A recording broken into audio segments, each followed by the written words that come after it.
Hey there, everyone. Welcome back to my channel. My name is Cerise Fairfax, and today is Expat Files. I have a story for you. It is about an expat.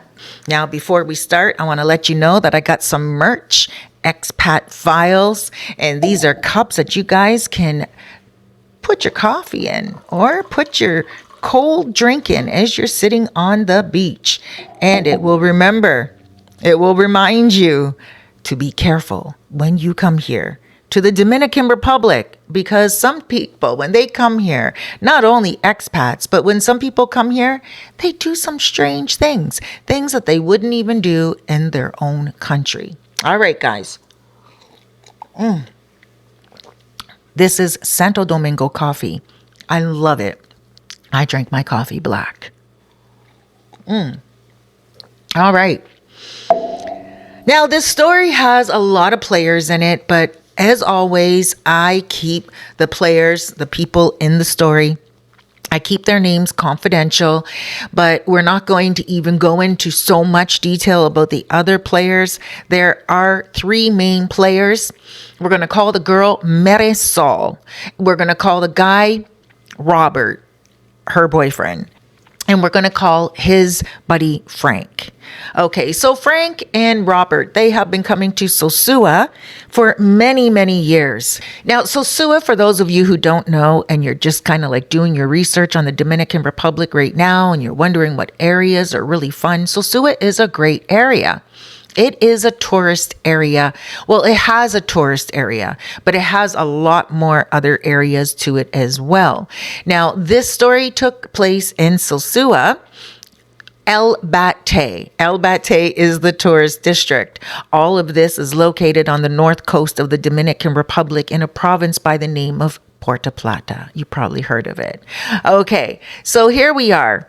You have Marisol. Marisol, she grew up really poor. Now, you may think all Dominicans are poor, and they are not. There are some very wealthy Dominicans here in the Dominican Republic.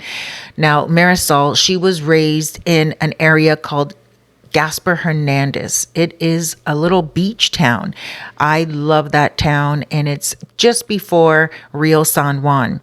The beaches are beautiful, and they have a lot of cacao. So like chocolate, they produce chocolate. They have a lot of almonds there as well. And if you drive through Gaspar Hernandez, you will experience some of the best fish if you are a seafood eater. And also, if you are any type of a lobster lover, anything, you will be able to get mariscos there. Mariscos is a Spanish word for seafood. Not only that, the almonds that they sell there are very different than the almonds that you would get in Canada or Europe or also the United States. They are a little different, and they are so delicious. I would encourage you to make sure that you buy the bags. You'll see them hanging, and you can get them, and you can get everything. But this story is not about nuts, although this story is nuts. Okay, so Marisol, she grew up very, very poor. Her mom died when she was very young. And as she was alone, her grandmother was the one who started to raise her. Now, she helped her grandmother a lot until her grandmother died. Marisol had nobody else. The neighbors, they wanted to help her. She was 16 years old at the time, and the neighbors felt so bad for her because they loved her mother. They loved her grandmother. But Marisol had other plans, because by the time her grandmother did die, Marisol had a cell phone, and she had access to the internet, and she knew what she wanted to do. She wanted to come to Sosua. Now, there's something that Marisol did that a lot of other Dominican women that I have met didn't do. Every single time she would top up her cell phone, she would make sure that she would study Duolingo. I study Duolingo. On Duolingo, I'm learning chess. I'm learning how to play the keyboard on Duolingo. It's an app that teaches you. And I also am learning and refining my Espanol skills, my Spanish skills. So if you're looking to learn a new language or even learn chess or even also learn music, check it out. Duolingo. She studied Duolingo for 5 years. Okay, so her grandma dies when she is 16. Now, right now, she's 18. So 2 years ago, she came to Sosua. That was her only goal. She came here because she was like, one day I am going to be around tourists. That's what she kept telling herself. And she did. She came here and she was living good. When she first got here at 16 years old, she couldn't really work in the bars. So someone hired her. She lied about her age. She told them that her grandmother died. She didn't have her identification, which she didn't. And she said that she can't prove her age, but she can work. She's Dominican. She was okay in Spanish because she was okay in English because she taught herself English, but her Spanish was phenomenal because she was a very educated young lady. Her mother died of cancer, so her mother knew that she needed to make sure that her daughter was educated and had a future. The grandmother always encouraged the same thing. So now Marisol, she's working in one of these bars on Pedro Clasante, which I will not go into the detail about that. And she's working away and she met a foreigner, another foreigner, and these guys, they really liked her. And, one of the guys, he said to her, well, why don't you quit your job? I will pay for you to get a nice place. Now, this is how I know Marisol, because he contacted me and he said, Cerise, can you help me find an apartment for this young woman? When he met her, she was 17. So she wasn't even legal yet. You have to be 18 years old to be with a woman here, just to let you know that. And he messaged me and he said to me, Cerise, can you find me an apartment for my girlfriend? And I said, yeah, absolutely. No problem. So I sent him a few choices and, he was like, okay, well, he sent them to her and she loved them. But when he found out the prices, he was like, no, they're a little too expensive. He only wanted to spend about $200 a month. So I didn't deal with them at that time. Thank God, because she was only 17 and I didn't know who she was and I didn't meet her at that time. Fast forward a little bit and now she is 18. So she contacts me herself and she says to me, hi, Cerise, I just want to let you know I'm 18 now and I can get an apartment. And I'm like, okay, who are you? She said, Marisol. And I said, I don't know who you are. She said, well, my boyfriend contacted you when I was 17 and you sent him a bunch of apartments and I chose one, but he told me that you didn't want to deal with him because of me being 17 years old. I said, no, you have the wrong person. She said, no, I can show you the text message. Your name is Cerise. You find people apartments, right? And I said, yes. And now I know this was a lie. Now, of course, if someone did message me and tell me that their girlfriend was 17 years old and they wanted to get her an apartment, I would definitely say no, because that's illegal. I wouldn't get involved in that. It would be a big no. But I believe he told her that I said no because he didn't know how to tell her that he did not want to get her one of the more expensive apartments. Just my thought. So now she sends me the screenshot of the text message, and I'm like, I know who that guy is. And she's like, yeah, but we're not together any longer. And I'm like, that dude, like, how? Well, at least his lie wasn't bad. At least his lie was a little true. But in any case, I'm going to have to talk to him about that when I see him in the future. So anyway, Marisol says that she is now with a new guy. And this new guy is paying her rent and that he has, they've been together for a couple of months now. She's working. She goes to school part-time. And I said to her, I said, yes, I can definitely get you an apartment, sweetheart. It would be my pleasure. I said, but I do need to see your identification now that you told me the situation, because I've never been in this situation before. And she did. She showed me her identification, which she had to show anyway to get the apartment. And I got her an apartment, and she got a nice, beautiful 1-bedroom apartment for $450 American a month. Now, I help people find apartments. Make sure you guys look at yesterday's video where I put out a video of a 2-bedroom for $750 a month, very close to the beach. I digress. So she says to me, I love the apartment. My boyfriend's going to pay the rent every month. Really enjoying this place, blah, blah, blah, blah, blah. Okay, so fast forward now. They're together. Now, Marisol is a very good girl. At one point, she told me when she was getting into the apartment, she said, Cerise, I want to be honest with you. I'm going to take very good care of the apartment. She said, I used to be a working girl for about 6 months, and I'm not a working girl any longer. This guy took me off the streets, and I have a good job again. And with his income and my income, I don't need to be on the streets any longer. And I said to her, okay, well, you know what? That's good for you. Good for you. But, you don't have to explain anything to me, just as long as the rent is paid and the landlord's happy and you're happy. And she said, okay, thank you. And so, I'm a soul coach. And so her boyfriend also paid for her to get some soul coaching lessons from me, like some sessions where we talk about her past, because she did a lot of crying about being a working girl. She felt like she let her mom down. She felt like she let her grandmother down. She felt like this was something she didn't have to do, but she fell into doing it because of the environment that she was in. And she didn't work on the streets. She worked on Bumble. She had an account on Bumble, and that's how she would do it.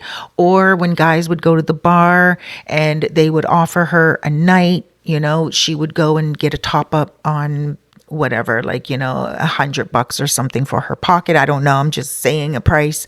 But so that's how she got into being a working girl.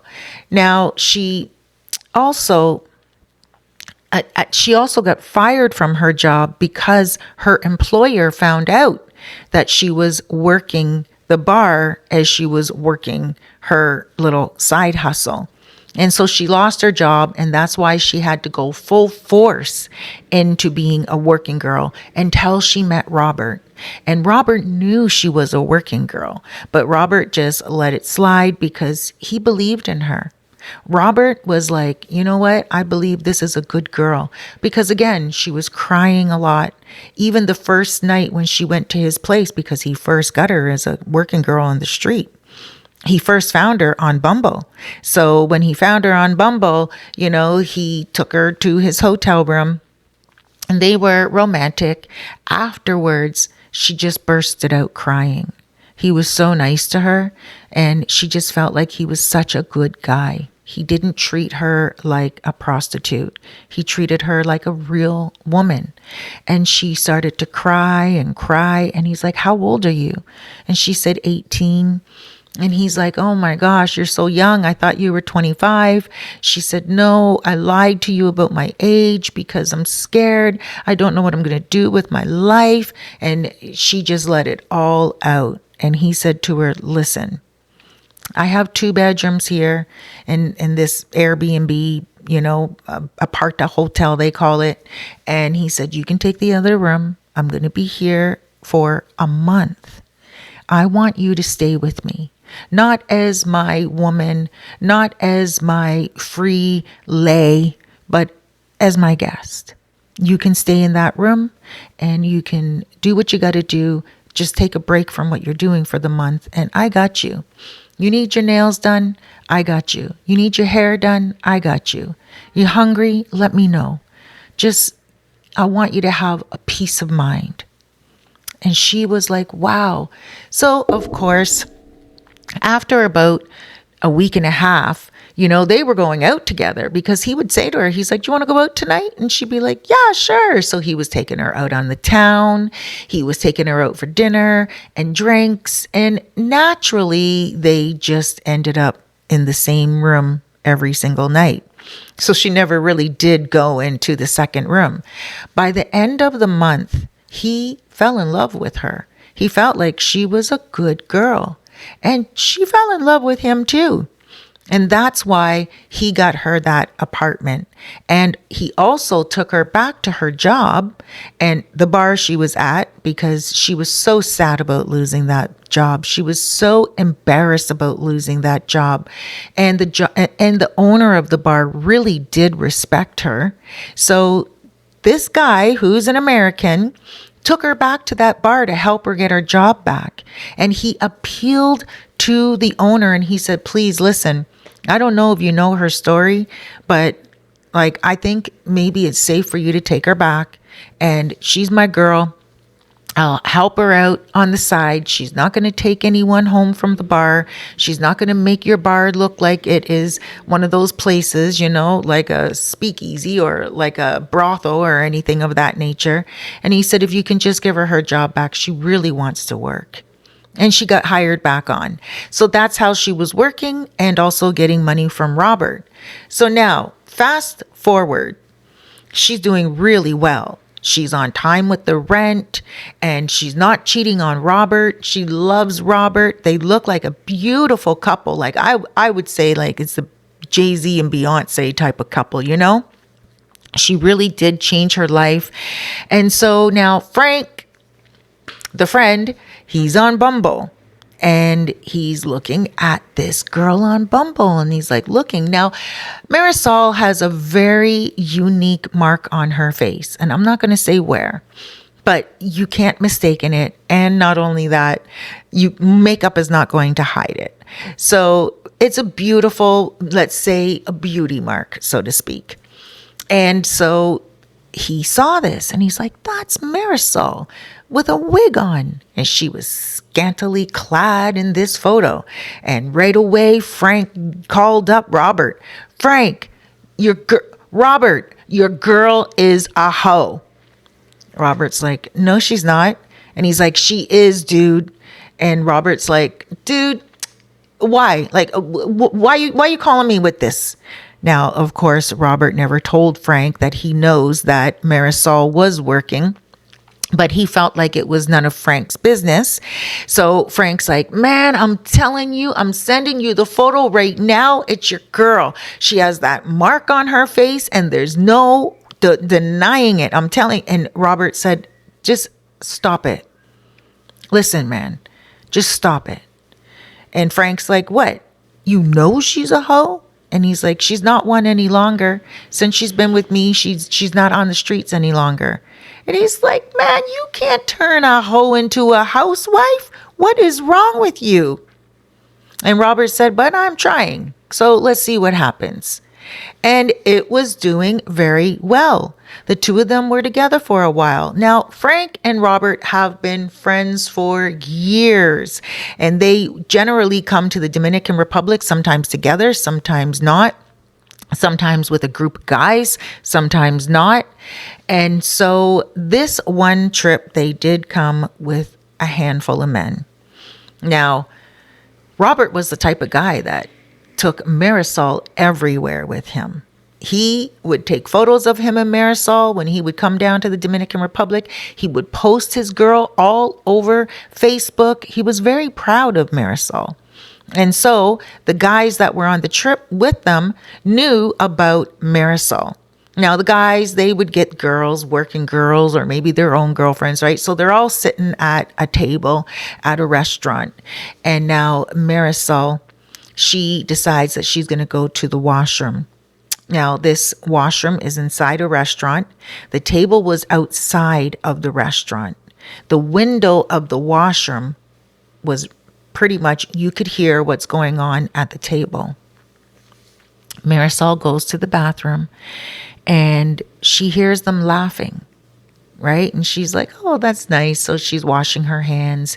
And then she hears Frank say, yeah, but his girl was a hoe. And she listened a little closer. She brings her head to the window. It has like a shutter. And she listens, and Frank says, I can't believe it. I can't believe it. Robert, you were the first one that would always say, don't take the hoes home. Don't catch feelings. Blah, blah, blah. Now here he is with a hoe. And the guys were all like, what? Now, the girls at the table, they didn't say anything. But Marisol was mortified. She couldn't believe that this is how they were speaking about her after she left the table. She didn't want to return back to the table. So immediately she texted her boyfriend. She's like, Robert, I'm not feeling good. Robert said, okay, babe, just come out to the table and we're leaving soon. So then she texted me, because her and I were doing soul coaching sessions together and everything, and she said, Cerise, and she told me what happened. I said, listen, girl, Frank is not as important to Robert as you are. She said, but Robert didn't stick up for me. He didn't say anything positive. And I said, what did he say? She said, nothing. He just said, oh, Frank, please, man, just whatever. He didn't say that I am a good girl. He didn't say that I deserve to be loved. He didn't say that I had to be on the street. He just fluffed Frank off. And I said, because he doesn't owe Frank any explanations. Frank is obviously a goof for him to bring that up at a table with so many other people. I said, you know what, girl? You know your past, and you know where your past got you to right now. Go out of that bathroom, keep your head up, and sit at that table. Do not allow yourself to be put down. Be your good self. Imagine your mother is with you and make that devil flee. And she said, it's so hard though, because I'm so embarrassed. And I said, what? These people pay your rent? These people live with you? These people know what you went through and walked in your shoes? She said, no. I said, do yourself a favor. Get out there and stand strong. Let the little girl, Marisol, look at you and be proud of you, because you deserve a seat at that table probably more than anybody sitting at that table. And she said, okay. And I said, and when you get to the table, keep me on text. Just keep your WhatsApp open. If you feel like you need to message me, I'm here. She went and she sat at the table and she chilled at the table.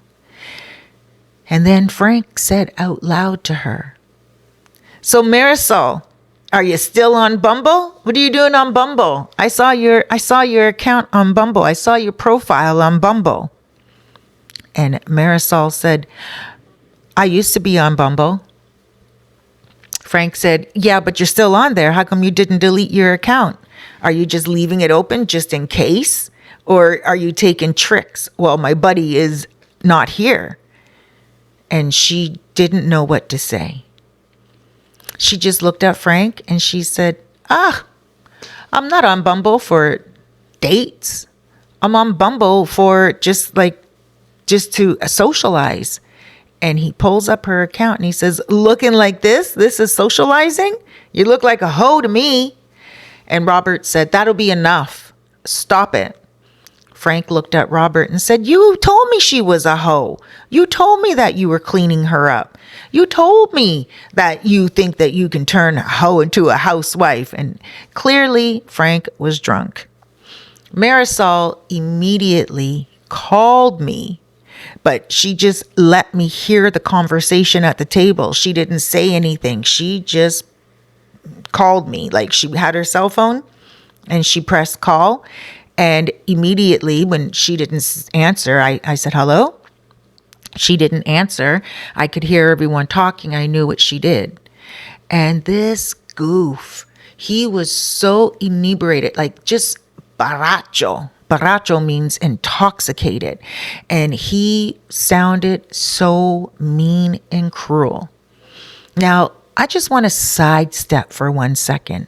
I have seen a lot of women who are working girls become really awesome wives. There's a difference between a hoe and a prostitute, in my opinion. There are some high-class prostitutes out there working in Canada and Europe and also the United States, and you wouldn't even know it. There are some women doing it, putting themselves through school. There are some women doing it to pay for their children. And there are some women doing it because they get caught up in the easy money. It doesn't make them less than who they are. It's the oldest profession in the world, as it's often said. So when I heard this goof, Frank, going on the way he was going on, I thought to myself, this man's going to get himself into some problems, because if this is how he's speaking to a young girl at a table of foreigners and other women, he's going to mess up. So that same night, drunk as a skunk, he decides that he's going to drive. So him and his girl, that was also a working girl, which he justified being with a working girl, but not trying to make them into a housewife. That night, him and the working girl, they drove back to the hotel. Now, this was in Sosua. The restaurant was in Sosua, and they drove back to their hotel in Puerto Plata. But first, he wanted to stop near a club, and I'm not going to name the club, but it's pretty much on the way to Puerto Plata, and he's driving. He slows down, and a motorist goes to cut him off, and he gets pissed off at the motorist, so he skids past the motorist. It's a rainy night, and shoom, he speeds up. He hit another motor concho. Now, this motor concho was minding his own business. He was just on the side of the road. It was dark. It was at night. He didn't have his lights on because he was close to outside of the bar, like outside of the club, thinking, he's going to get a ride soon, or like he's going to get a customer soon. And what did Frank do? Boom. Knocked the guy right off his bike. This guy did not die, thank God. But he ended up in the hospital. Critical condition. He almost died. Frank, where did he end up? In jail. So Marisol messaged me, and Marisol said, Cerise, now I need a session because I feel bad. And I said, what do you feel bad about? She said, I prayed to my mother that Frank would die, and now he's in jail, and he may just get killed in prison. I'm like, oh my gosh, the expats that get them, and not everyone is going to die in prison. They're not going to kill you in prison. But with a mouth like what Frank has, I wouldn't doubt it if he's going to get knocked out and knocked up. Guys, the expat files. This is just one of those stories. Thank you so much for joining me. My name is Cerise Fairfax. If you have a story about yourself or someone else, then give me a shout. I am on WhatsApp. All my information is in the description and also in the first comment pinned to the top. I help people find apartments here in the Dominican Republic, whether you're looking for a piece of land or a luxury villa, or if you're looking for a budget-friendly apartment, give me a shout. I also help people with tours here in Sosua and Puerto Plata. And I'm also getting in the medical field now if you're looking for certain destination surgeries. Yes, I said it. A lot of people come here for them.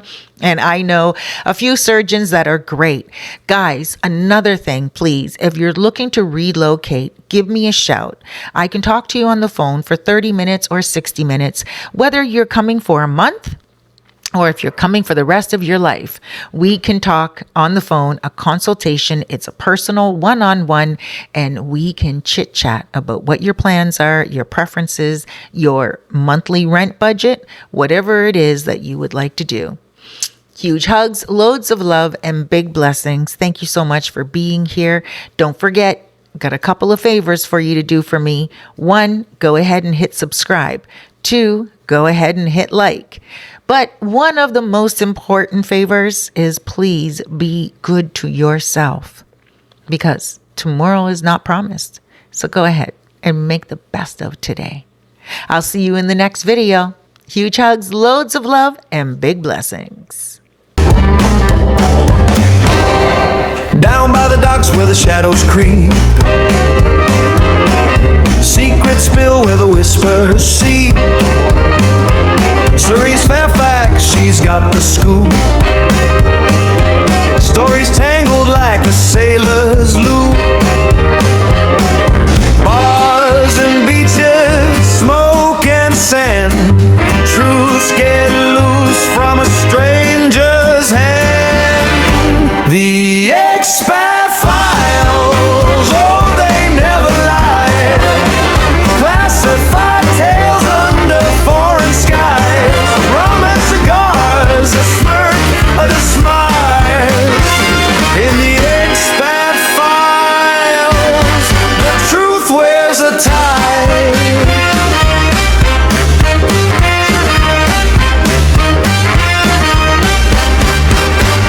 Disco lights, spinning hearts off beat. Confessions drop like shoes on the street. A megaphone shout, a whisper crime. Every tale's got its twist in time.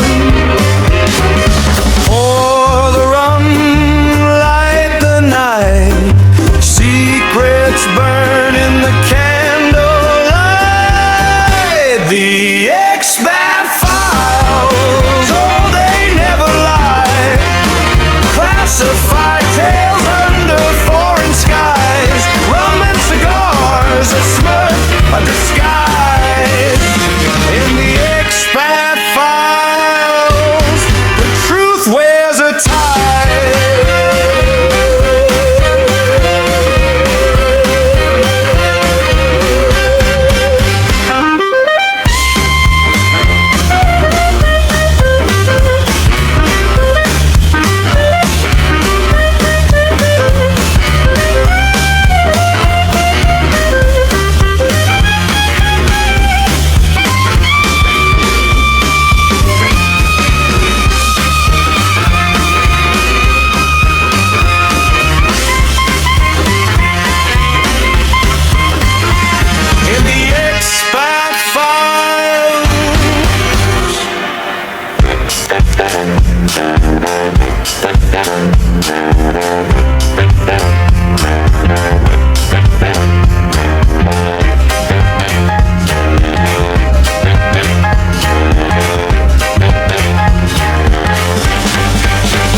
The expat